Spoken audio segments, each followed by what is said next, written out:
Today, the topic is sexual integrity. Are you faithful in thought, mind, and deed? Restoring hope, open my heart to sing, taking the darkness inside, revealing your light, restoring hope, open my eyes to see the world through different eyes, revealing your light, restoring hope. This is RestoringHopeLive.com, a national ministry which help people deal with life's hurts, habits, and hang-ups. I'm J. Michael McCoy, your host. My co-host, Bob Montserrat, the Cat in the Hat. This program is also being carried live at RestoringHopeLive.com with a live chat. And if you'd like to join that chat, you may do so. And Bob is watching that chat to see what your comments are. Phone lines are open at 1-855-244-0077. And we invite your phone calls, your questions, your comments, your kindness, your prayers, your support. It's a tough program. One of the nicest things that I hear from you, the listener, and we get a lot of mail, and we appreciate that. And I've said this before, but I'll repeat it. I open my own mail. I open the envelopes. I open the emails. I don't have someone who does that for me. This is my ministry, along with Bob's and Eric's and Ryan's, and it's important to us. And when you reach out with one of your hurts, habits, or hang-ups, or with a question, I want you to know that you're getting Heinz ketchup, not some plastic imitation. It's the real deal. And so we appreciate your input. And maybe your story, your testimony, is something you're willing to share, because within your testimony is a nugget of wisdom that God has placed there. You don't know what it is, and I don't know what it is, and we don't know what it is when we share it. But somebody out there, one of God's creatures, he's put it all together, the DNA of life, that they need to hear that to continue their testimony. And that's why we do it. That's why God lays on our heart the desire to share some of the worst memories and experiences we may ever have had. But in the middle of all that earthly, fleshy mess, Jesus comes in and mugs us and reminds us that everything's okay, that he's got us by the hand, and he whispers in our ear, hey, shh, don't worry, I got it. And that's when we let him take over. And that's called surrender, and that's what we like to do here at RestoringHopeLive.com. Hello to the friends at Sirius XM and the American Family Radio Network across the land. My special guest today is Paul. And Paul is a person who is suffers from, challenged by, what's the verb? I would say I suffer from, or I struggle with, sexual integrity. Sexual integrity. Now, this has nothing to do with your sexual orientation. No. You're a man. You're always a man. Like women. You like women. Nothing to do with trans. You don't turn me on. Good, thank you. I'm not sure I've ever had a guy tell me that, so I guess that's a good thing. Eric says it happens to him all the time, so that's fine. No transgender issues. This is and pardon me if you're. Ooh, I want to say this, but somebody's going to take offense to this. I don't want anybody to take offense, but you're a horny old man. Especially old. Okay. And you're not really that old. What are you, 40? 56. Are you really? Yes, sir. You look good for 56. Thank you. Has a man ever told you that? No, sir. Like in 1 minute we came on to each other. Isn't that? Okay, anyway. And I'm not going home with you. Yeah, and you're a happily married man. I am. 2 boys. Twin boys, almost 16. That's awesome. Now, is it fair to say... And you and I haven't talked about this a lot. Right. So, and for those of you that listen to this program regularly, we're very transparent. Very transparent. I do not sit down with Paul and spend hours and hours and hours so we can have 60 minutes of conversation. And Bob doesn't either. Eric doesn't either. Ryan doesn't either. We learn this about the same time you do. And that's why sometimes you may feel we run down a rabbit trail. And that's because I think the Holy Spirit takes us there. Yeah, every time I come, I'm surprised because you never tell me who's going to be here. So I come and that's when I figure it out. I haven't disappointed you yet, have I? No, Okay. not at all. So does this go back to a 9-year-old boy, an 8-year-old boy, a 12-year-old boy? I think it goes back to a 19-year-old boy. Okay. All right. So tell me about that. You must be just getting out of high school. I had 1 year of college behind me. Okay. Was dating a girl that was incredible. Okay. Met another girl. Decided literally within 24 hours I wanted to lose my virginity. Okay. And did so, and it screwed my life up. It screwed your life up. Totally. Now that's a huge statement to be able to say everything that's in your life. You said you're what, 56? You're 56. So you're telling me what's 56 minus 19? A lot. That'd be 37. So you're telling me a lot. You're telling me for 37 years your life has been, your sexual integrity part of your life has been messed up because of that. That night, a Thursday evening in October 1976. But Paul, when did you realize it messed up your life?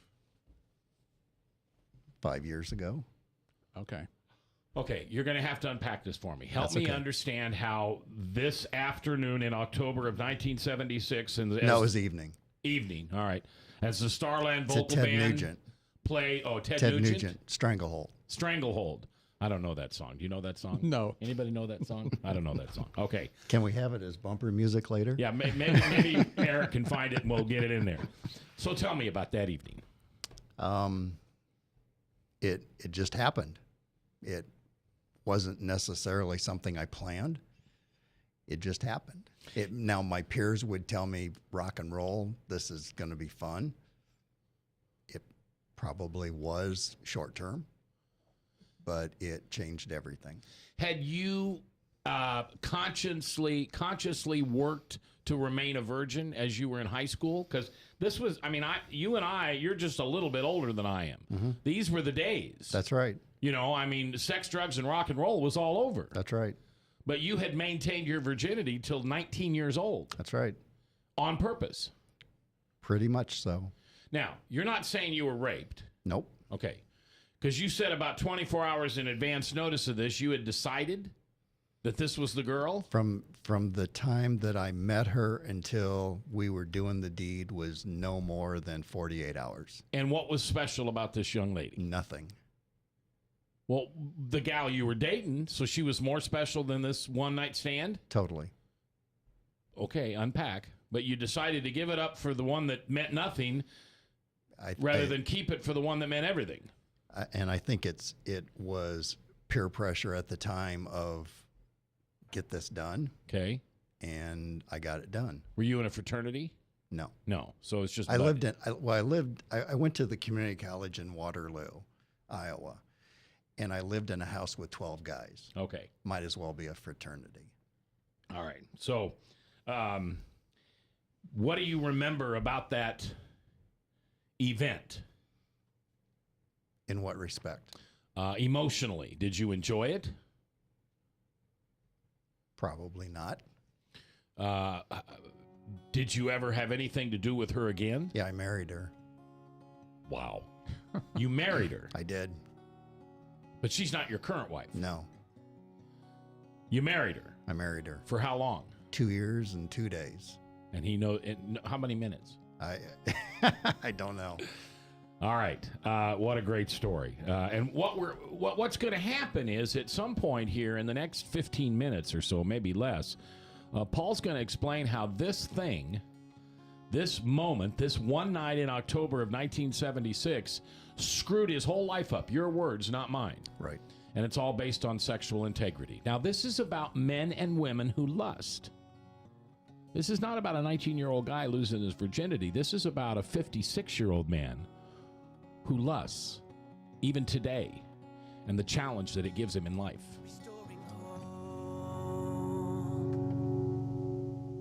All across America, there are countless numbers of people struggling with addiction and other life-controlling issues. Probably someone you know and love. There is a way out. There is hope.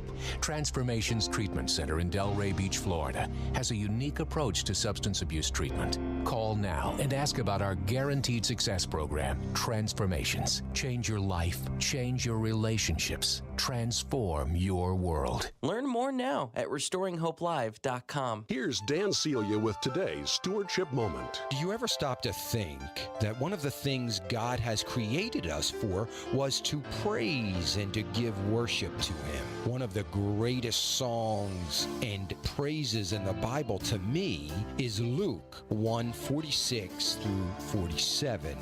Mary is responding to Elizabeth's reminder that she is blessed and a part of the prophecy which told of her.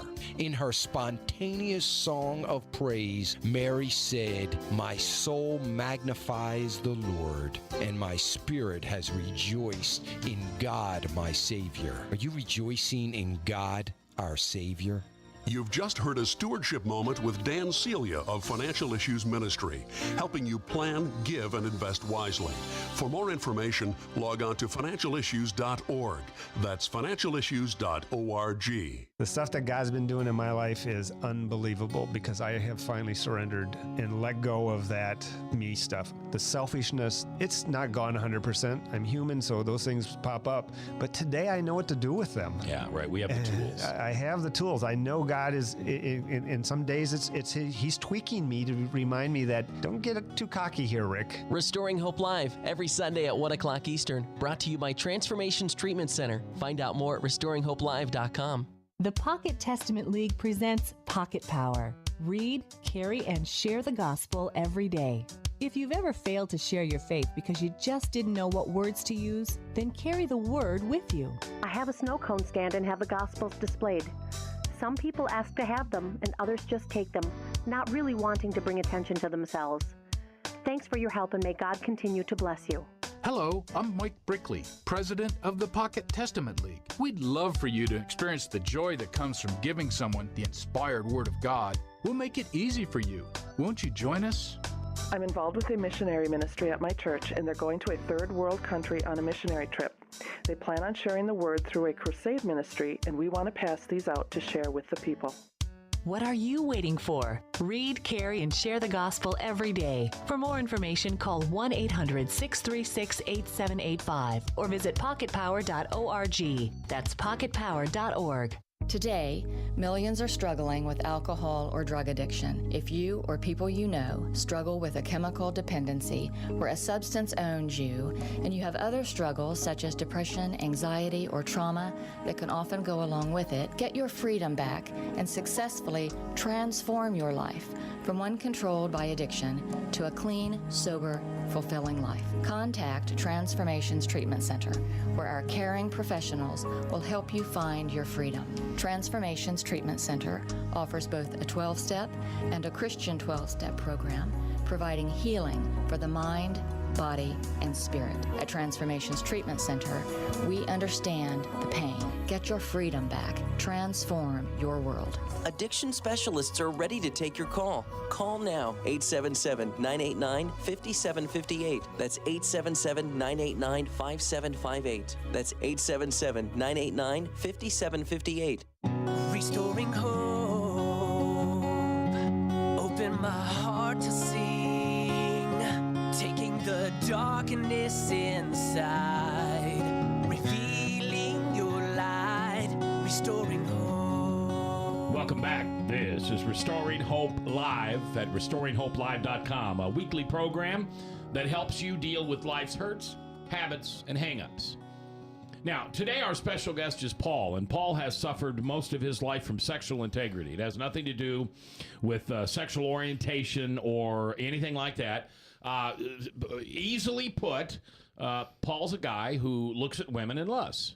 He walks down the aisle of Target, and as you look at the movies, or if you're a lady, you look at the dresses, or if you're a kid, you look at the games, Paul's looking at something else. and it has haunted him since October of 1976, when he decided in a very short period of time to give up his virginity with a woman that he eventually married and spent a little more than 2 years with. So you really surprised me when you said you married her. So you fell in love, or did you fall in lust? I didn't fall in love. Okay. I guess the option or the alternative is I fell in lust. Well, I mean, how long until you married her? We got married in 81. Why that? 5 years. So you dated her for 5 years? 5 years. Okay. And what was that 5 years like? Crap. Then why'd you marry her?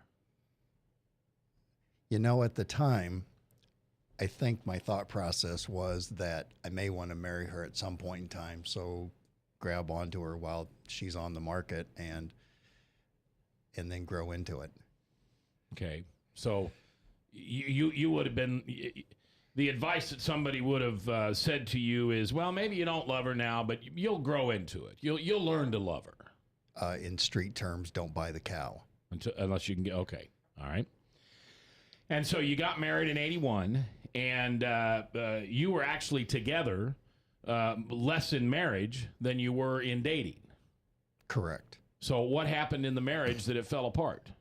Same thing that happened in the dating life. I don't think either one of us were committed to the relationship. Were you faithful to her during your dating? No. Was she faithful to you? I don't think so. Okay. And tell me what situations would arrive. I mean, you're engaged. You're going to marry this woman, and yet you have situations that arise which cause you to cheat. Correct. Why? Because the opportunity was there. So does that mean that women came on to you? No. You sought them out? Or I benefited from the opportunity. You sound like something on my insurance policy. What does that mean? Well, I don't want to really say I capitalized on it. Was it a hunt, a pursuit? I'm sure of it. Okay. I'm sure of it. And did any of those opportunities for cheating turn into relationships or affairs? Oh, absolutely. Okay, so you weren't just a one-night stand guy. Not always. Okay, but sometimes. Sometimes. And where did you find these women? In the aisles of Target. So anywhere. Anywhere. Okay. People I worked with, people I knew, people I didn't know. It didn't matter. The only prereq was you needed to have a pulse and be female. Then you were fair game. How about good looks? Usually, but sometimes not. Didn't have to be. Is there any alcohol or drugs or anything involved in this?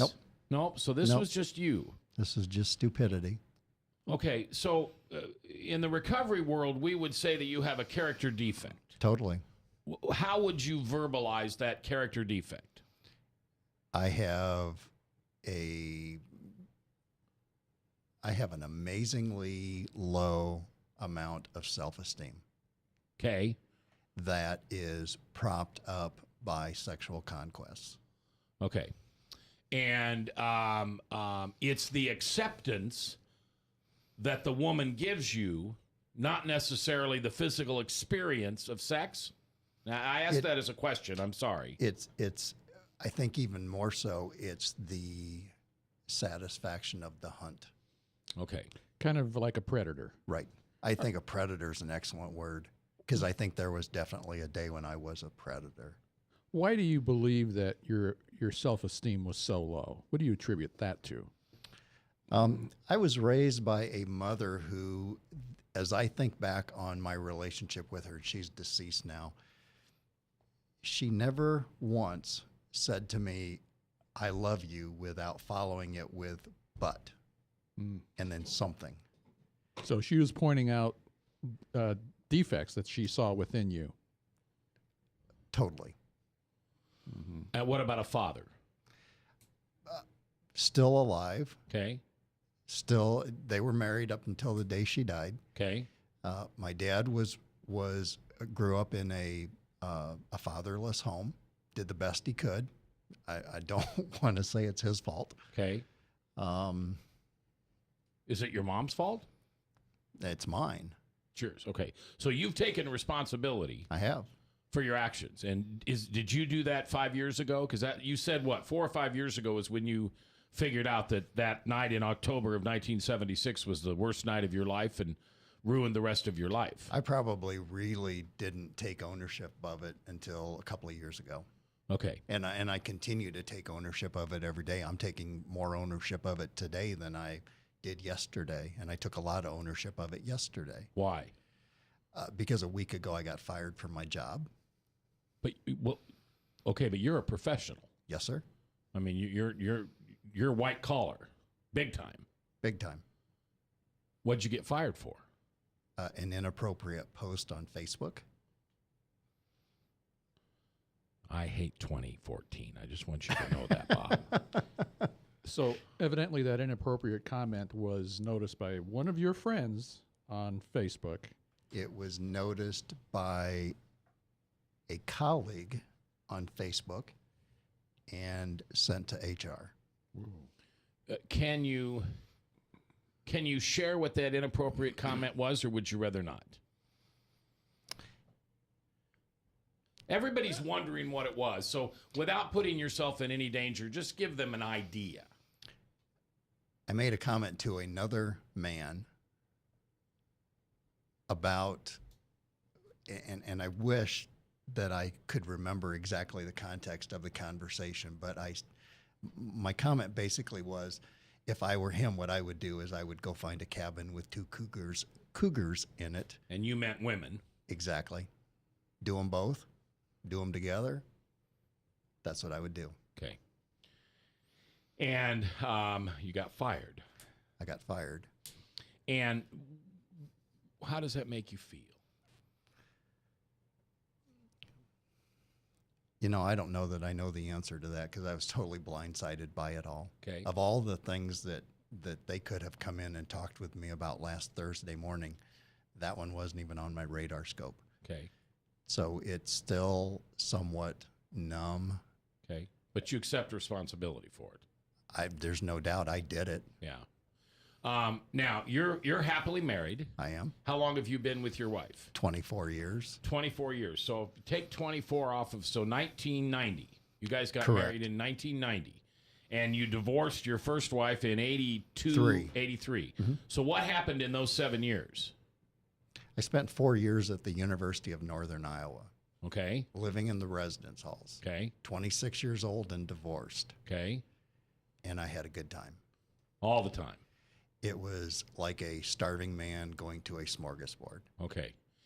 And ever any intention of having a long-term relationship? Absolutely. I hurt some very amazing women in the process. No, but did you have any intention of having long-term relationships? Yes. But what? You cheat on them? Or I'd treat them like crap. I had the belief that I needed to hurt them first before they had a chance to hurt me. When things were going really well, I needed to upset the apple cart and throw it out of equilibrium. That's very wise that you know that.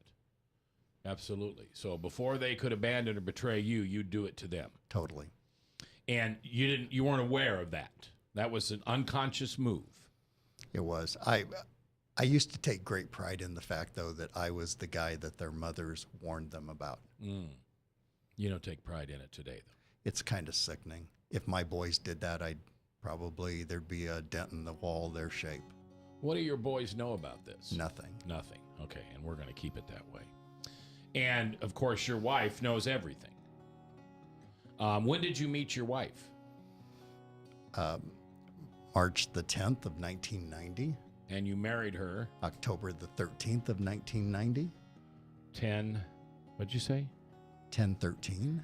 So you for 7 months. 7 months you dated, and then you decided to get married. Right. Paul is our guest today on Restoring Hope Live, and our topic is sexual integrity. And what it's really about, it's about a man who can't keep his pants on. It's about a man who, by the way, did you have a relationship with Christ during all this time? Somewhat. Okay, thought you did. Right. Look back now, really not. Not even close. What a great program. Paul, thanks for your vulnerability and your honesty. When we come back, how he finally got it figured out, at least with his wife.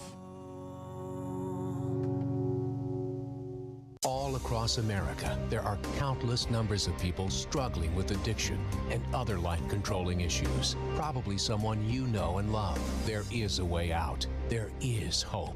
Transformations Treatment Center in Delray Beach, Florida, has a unique approach to substance abuse treatment. Call now and ask about our guaranteed success program, Transformations. Change your life, change your relationships, transform your world. Learn more now at RestoringHopeLive.com. Here's Dan Celia with today's Stewardship Moment. One time a woman said to me that people were asking her why she was saving her money. What was she worried about? I told her to say that she was saving it for the kingdom of Jesus Christ. In Acts 1:8, one of the last things that Jesus ever said to his apostles was, "You will be my witness in Jerusalem and all of Judea and Samaria and to the ends of the earth." God sometimes tells us what we will be doing, even with our financial resources. But sometimes we just need to wait. God will do a great work with what He has blessed us with. You've just heard a Stewardship Moment with Dan Celia of Financial Issues Ministry, helping you plan, give, and invest wisely. For more information, log on to financialissues.org. That's financialissues.org.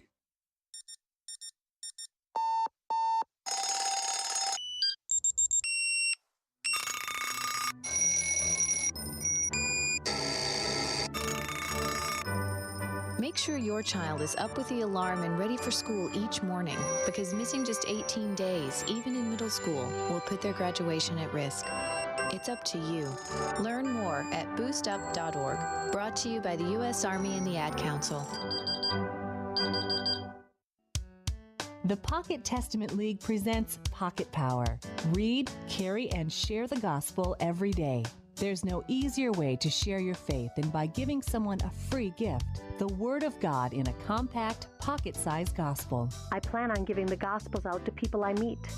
I'll put a few of them out in a truck stop, and they're handy to carry. I can give them to people I come in contact with every day. This is Mike Brickley, president of the Pocket Testament League. League members have found that any place is a good place to share a pocket gospel with someone they meet. Join us, and you'll always be ready. Is there anything more important? I have never used these Gospels before, but I plan to give them out wherever and whenever I can. At restaurants, when I meet new people, even with family members. Thank you for your service. What are you waiting for? Read, carry, and share the gospel every day. For more information, call 1-800-636-8785 or visit pocketpower.org. That's pocketpower.org.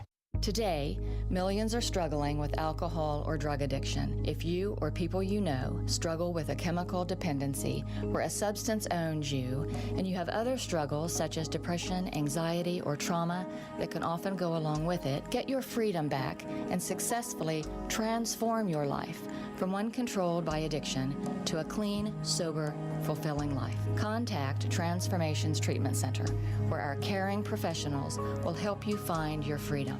Transformations Treatment Center offers both a 12-step and a Christian 12-step program, providing healing for the mind, body, and spirit. At Transformations Treatment Center, we understand the pain.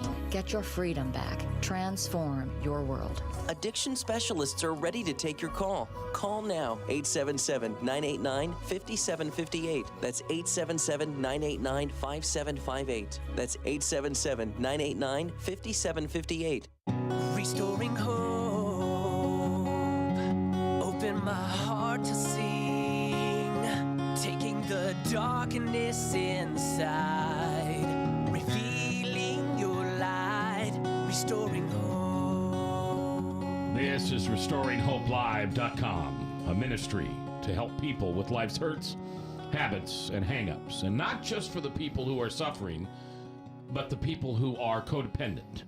The people who are, without probably knowing it, helping this go along, helping to support, or what's a better word than support? Deny that this is going on right under their nose and just sweep it under the rug. I'm not sure I know the answer to that. If I had your wife here, what would she say is her biggest struggle with your sexual identity? Integrity, excuse me. Thank you. Thinking that it is a commentary on her. Oh, that's too bad. But you've always been faithful to her. But not in your mind. Not even close. Okay. So life got better in that fact, but you all right. So you were divorced, or you were single for 7 years, and you dated her for less than 6 months. Right. So in those 6 years that you were single, how many women did you impact? I mean, there's 52 weeks in a year times 6 that's 300 weeks. 75. Okay. And a couple of them were long term. And you had never had children? No. No. Except, well, now you have children. Right. So what was it like for you? What would you do for leisure? Would you go bowling? Would you go to a casino? Would you go to a movie? Would you go to the mall? What would you do? For leisure. Yeah. I would go on the prowl. Anywhere and everywhere. Anywhere. And literally anywhere. Church, the classroom, a bar, somebody down the hall's girlfriend. It didn't matter. Paul, you were saying that you were a Christian all during this time. Right. Well, how did you justify that, knowing what the Bible's stance would be on that? I didn't. You didn't know what the Bible had to say about it? Oh, no, I did. I didn't justify it. So you didn't? I just ignored it. You just ignored it. Just ignored it. So did you think that God didn't know it either? And you think God you watched you? You know, that's a fair question, and I'm not sure I know the answer to that. I don't think I cared. Okay. Because, you know, I got mugged by Jesus 4 years ago. Right. So I was 50 years old. And the 40 years previous to that, I was a God guy. Loved going to church, went to church all the time. I was Episcopalian. If somebody asked me if I was a Christian, that sounded like a bad thing to me. And I'd say, no, I'm Episcopalian. Well, do you have Jesus? Well, why do I need Jesus when I've got God? I mean, he's not like the CEO that's going to retire and the kid's going to step up. And I many, many times had conversations with pastors. I don't get this Jesus thing. And so when I did things that were wrong, well, I suffered the wrath of God, and many times I wondered if I didn't lose that job or lose that friend or not get that raise or get the measles or something because God was punishing me. Of course, not knowing anything about what a true loving God is. How did you feel? I mean, when you hurt a woman and you walked away from that because you were afraid you were going to get hurt first, did you hear God talking to you? Was there a God speak? If there was, I wasn't listening to it. Did you go to church on Sunday and confess your sins and ask for forgiveness? No. No. But yet you felt you had salvation? Yes. As you look back now, did you? Yes. Really? Yes. Okay. Because that's the difference between you and I. I don't think I had salvation. I don't think I did. I think I had that when I was 10 years old. Okay. Well, that's good. I'm glad. So I guess in a lot of respects, I'm the prodigal son. Let's come home. Well, you also have to look at David, King David from the Bible, where he knew God, and yet he saw Bathsheba, and he arranged to have, her husband killed in battle so he could have her. But he didn't even realize what he did. David is totally, in my mind, the poster child of the screw up. Didn't I ask you once what Bible character you related to, and I think you said King David? I might have. Yeah. But see, Bob, for me, Jesus changed all that. So I can relate to King David. If all I'm dealing with is God, and that's all I have to deal with, well, I can get away with that. But with Jesus, I can't. And why is that? Well, because God wasn't real. I mean, I knew that he was there, and I knew there was a God, but the relationship I had with him was that of my grandfather or of my father. And I, unlike you, I would beg for forgiveness. The problem was I'd never asked for permission. Because I knew if I said, God, is this something I should do? I'd clearly hear, no. What a stupid question. So I didn't ask permission. I was great at begging for forgiveness. So I can relate to David. I really can. Some of the things I did in my life, just outstandingly embarrassed by them now. Paul is our guest today. And because of the grace of God, I don't have to worry about that being the headline at some point in time. Yeah, all the things I did. Yeah, right, because Jesus has washed those away. It's done. The blood's done. But you're stinging currently because of this. Totally. So when you told your wife, well, let's back up. Have you ever lost a job because of this sexual integrity before? Oh, yeah. Because you would say improper things to women? Correct. Okay. Ever any improper things to, there were never children involved. These were always grown women. Right. And to give you an idea how bad it was, a few years ago, I decided in my infinite wisdom that it would be totally appropriate to sext with the pastor's daughter. Oh, no. Oh, yes. How old was the pastor's daughter? 21 or 22. Not married? Nope. How did you justify that? It was not me per se. It was the fantasy me, and I didn't even think it through. So was this a conquest? I mean, preacher's daughter, that's a pretty big deal. You know, if you're a church-going guy, preacher's daughter's a pretty big deal, I would imagine. Definitely taboo. Definitely off limits. Were you her first? That she had sexted with? Yeah. No. Okay. I wouldn't want you to have to bear that heavy burden. I don't know if anybody else knows I wasn't, but no. Okay. And how did that relationship end? She decided that it was in everybody's best interest if she showed my wife all the texts. Oh, my. Oh, my. Oh, my. And what did your wife say? I went to the couch. Which means you slept on the couch. Yes, sir. You were in the doghouse. Worse than that. What's it like to be on the couch in your house?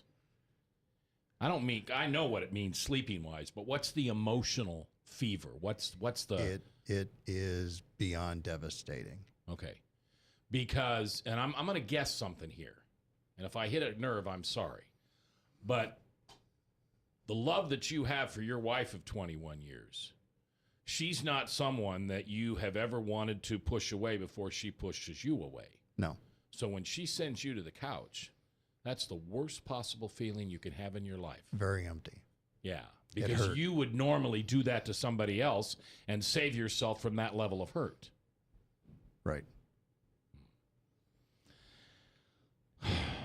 Paul, I was wondering, did anybody ever suggest to you that your behavior, those that knew, that you needed to do something about it, to get counseling or see someone or anything like that ever come up? No. Was it well hidden, or did other people know? Oh no, it was well known. I was the Casanova, the playboy, the benchmark in my dorm. But no one came to you to say you need help. No. But as you got married to your current wife of 21 years. Well, 24 now. 24, I'm sorry. And you have two twin boys. As opposed to one twin's boys. Yeah, that's true. You caught that so quickly. It must be somebody says often, huh? Yes. Two twin boys. Yes. One twin boy. Well, no, it'd have to be one twin. One twin. One twin? One twin.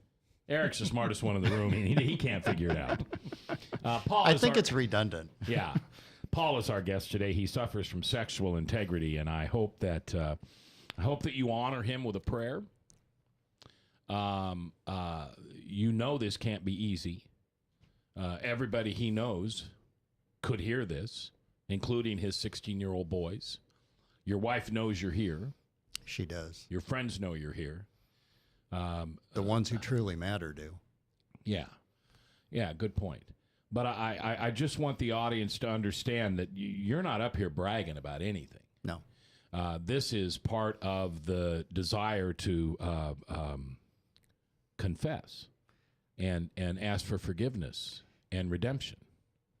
It's also, I think, important to understand that the affliction of sexual integrity or lust starts out with the blessing of society. Ooh, Playboy magazine, beer commercials, billboards, Hooters girls. Victoria's Secret special on TV. Okay. Was that just porn for the eyes for you? It was boring. I'm not the visual. I want the written word. I want the imagination. I want the fantasy side of it. I don't want the. That's why I'm not into porn. Okay. Porn does nothing for me. Porn is boring. Okay. And strip joints? Been there.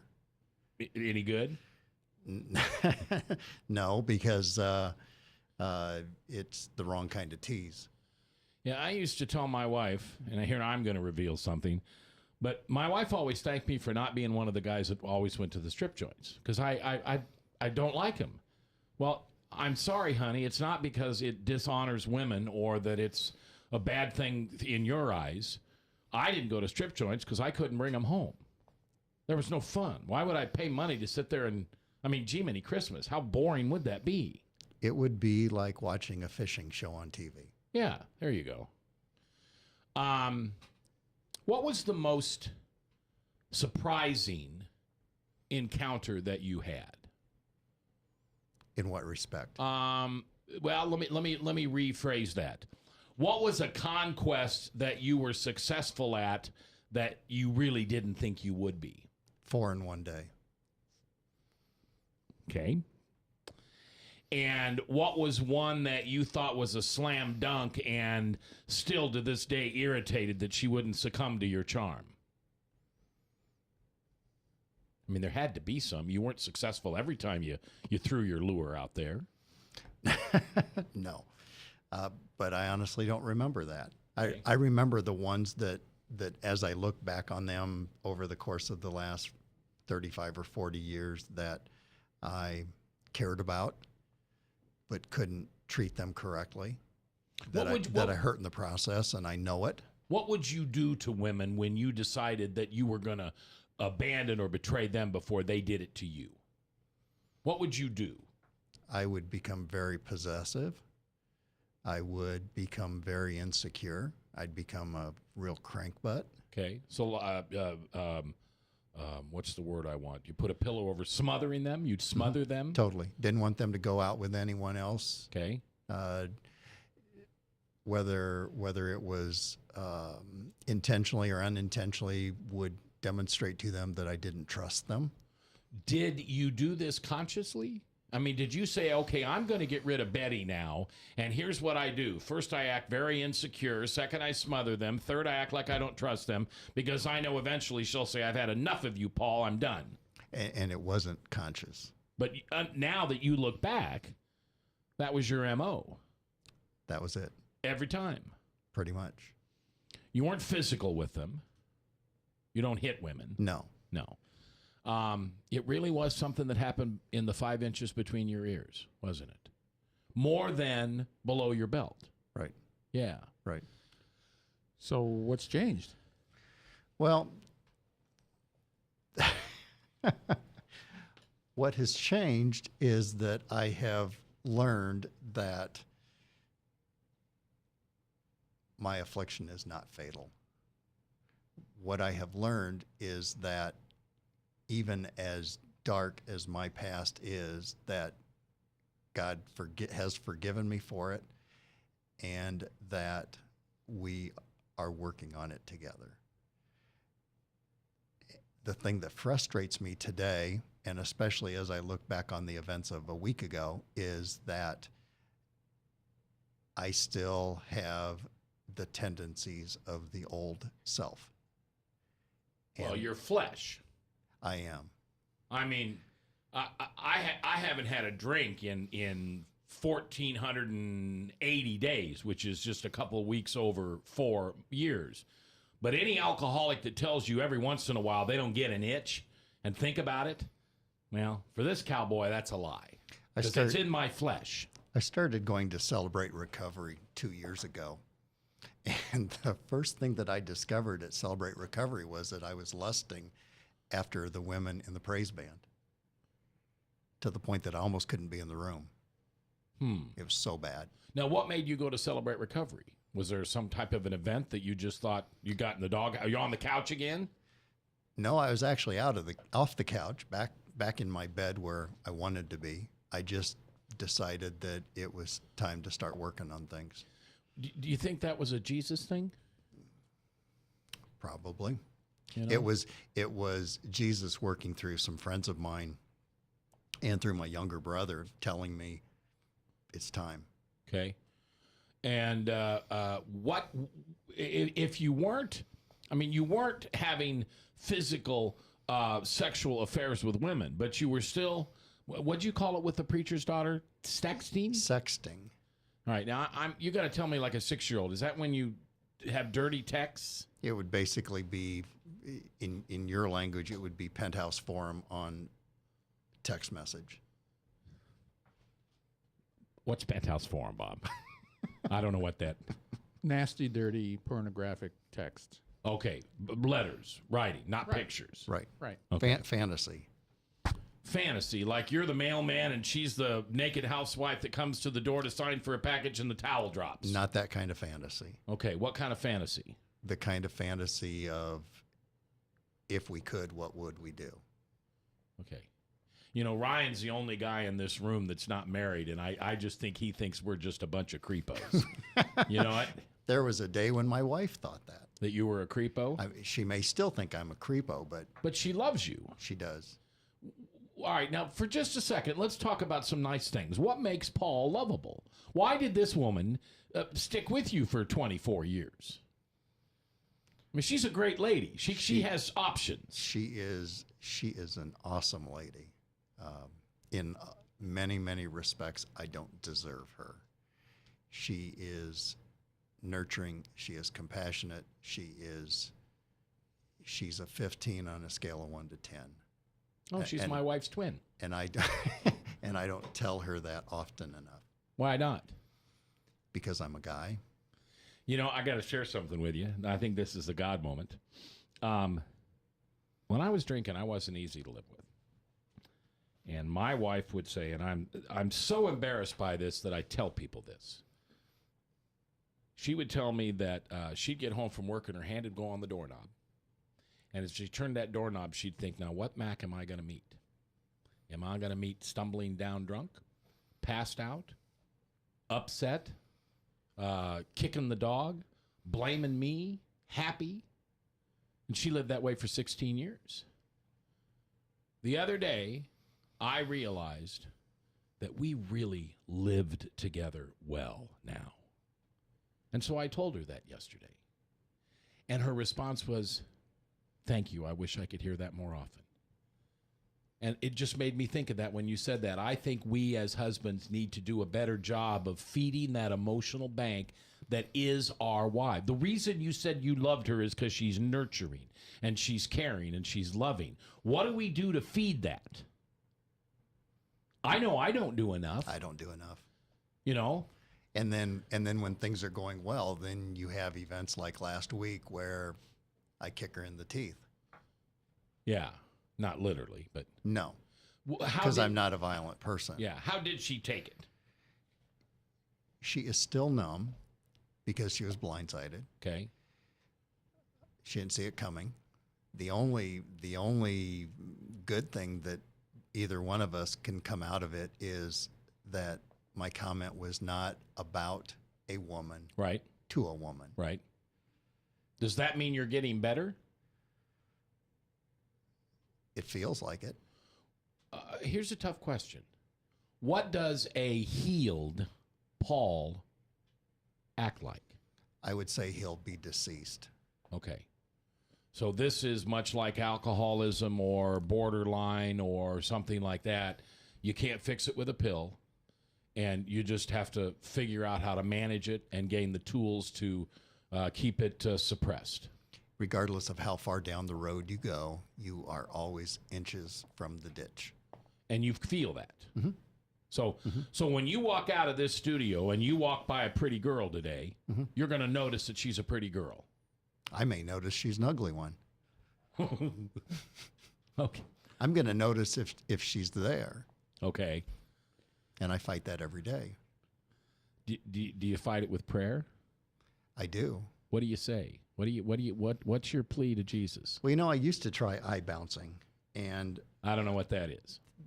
That's where you train yourself to look away. Oh, okay. And I found that I was even more aware of what I was doing when I was trying to eye bounce than I was before when I was doing nothing. So what I have to do on a daily basis is just have God carry me. Okay. Because I can't do it on my own. And I agree. We can't do anything on our own, really. Even simple decisions. I heard you say this on the show yesterday with Reich. And I this is one of your speeches I love. Go ahead. Tell me. Yeah, well, what I was saying even yesterday is that, the comment was made that, we got to go out there and try to save people. And I'm saying, well, we can't save people. Right. That's not our job. Our job is to, seek the Lord and His will in our life. Yes, we can be a conduit that He uses to help people, to make a difference in people's lives, but in and of ourselves, we shouldn't be doing anything outside of what He directs us to do. Well, it's no different than a farmer can't make corn grow. He can till the soil, he can plant it, he can pray for rain, but he can't make it grow. Right. All right, so there's a man or a woman. Do women suffer from this too? Absolutely. Are those the people that you hook up with? Sometimes. Okay. There's a man or woman listening to this that this whole last hour has just been an epiphany to them. First of all, oh my gosh, I'm not alone. And second of all, they're glued to the radio because they're listening for the advice that you have for them to deal with this, to live with this, to survive this. What is that? The sickness that society has tried to convince you that you have is a different sickness than what they tell you it is. What do they tell you it is? You're a pervert. And what is it? You have a hole in your heart that only God can fill. And to the wives or the husbands out there who love unconditionally these men and women who also put this dark spot in their heart and in their lives, what do you say to them? It's not personal. Okay. It's not about them. Okay. It's the brokenness of the spouse. It's not directed to you. Does your wife understand that? No. What does it take to understand that? I don't know. Maybe a little bit more of Jesus. Probably a lot more. A lot more. Yeah. That's the one thing that I hope eventually comes, is that she understands that I didn't do it to her. Right. I did it to me. Yeah. Yeah. Well, Paul, thank you. Very brave of you. And just know that somebody out there who was listening, you made a huge impact on. Just know that. Maybe we'll get a letter or a phone call. Maybe we won't. If this program has had an impact on you, positively or negatively, we want to hear about it. Go to RestoringHopeLive.com, send us an email, and it'll come directly to me, and I will answer you. Until next week, we thank you for spending your time with us today. Bob, thanks for being here. Ryan, Eric, Paul, especially you. I'm J. Michael McCoy. If I haven't told you lately, thanks for listening. Love this job. Couldn't do it without you. Right here on RestoringHopeLive.com. Tonight, just pray, would you? Pray for Paul. Pray for his wife. Just pray.